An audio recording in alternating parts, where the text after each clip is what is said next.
Hey everyone, I'm Anne from English Valley Cafe. Welcome to this English lesson. Today I'm going to answer a question from a viewer, Marilyn, and she says, I have problems when to use as and like. Could you do a video explaining? Thanks. Sure, so today in this video we're going to talk about when to use like and as. First, we're going to talk about using like and as a preposition. So let's take a look at like. When we use like as a preposition, it's followed by a noun or a pronoun. And we use this to talk about when two things are similar or that they behave in a similar way. For example, like his uncle, he's very athletic. Or that sounds like a gunshot. And here we can replace sound with other sensory words like smell, taste, or look.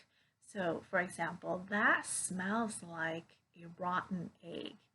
We can also say he looks like his brother. And here we can add words like very, much, or more to show that degree of similarity.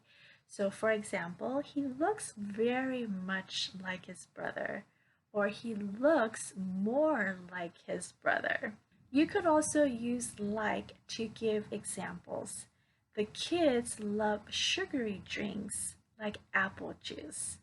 Before we go on and talk about using as a preposition, I want to share with you this workbook. This is an awesome resource to have if you want to improve your English grammar and your writing. This is the English Grammar Workbook for Adults by Michael. Michael is an online English teacher and he's been teaching English for 25 years. He also taught in Japan for a few years. So he really understands what English learners struggle with in terms of English grammar and writing. And so he wrote this book to help them. And I want to share with you the contents and what it looks like inside. So the book is divided into two parts. The first part goes over all the different grammar points, so like talking about noun, adjectives, adverbs, preposition, verb tenses, so all the good stuff there. And then each grammar point is followed by some practice questions, so yeah, you can practice to strengthen your understanding. In the second part, it goes over the writing in your everyday life, so like writing for school, writing emails at work, writing for different social situations. This is just a sample page of the book where it talks about verbs followed by either a gerund or infinitive. So it's a great resource to have, and I use it myself. I use it with my students. So if you're interested, I'll leave the link down in the description box below and you can check it out. Now let's go on and talk about using as a preposition. When we use as a preposition, it's followed by a noun or a pronoun.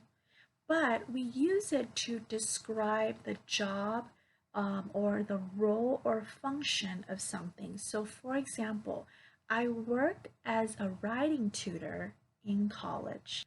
Or as a doctor, I should tell you this. People use cauliflower as a rice substitute. As is also used as a conjunction to connect two clauses together. So we use as plus a subject and a verb. And we use this to talk about how things are in the same way. For example, nobody speaks as he does. As I said, or as I said before, it'll be ready by Friday. Texas is humid as Brazil is. Now this is the tricky part where most English learners get confused. When you are using as a conjunction to talk about how two things are similar or in the same way as, you can use like. So for example, nobody speaks like he does. Or I can say Texas is humid like Brazil is. So in informal speech, we actually use like rather than as. As sounds a little bit more formal. Though it might not be grammatically correct, but is being accepted and it's used in informal speech. Lastly, I want to share with you one more way that we often use as in speaking, and that is to talk about when one event happens while another is in progress. For example, they called as we were leaving the house, or she slammed the door as I was walking out. If you find this video helpful, make sure you give it a thumbs up. It'll help me tremendously and to reach more English learners like you. Thank you so much for joining me today. If you have not subscribed to this channel, make sure you subscribe, and I will see you back here next week for a new lesson.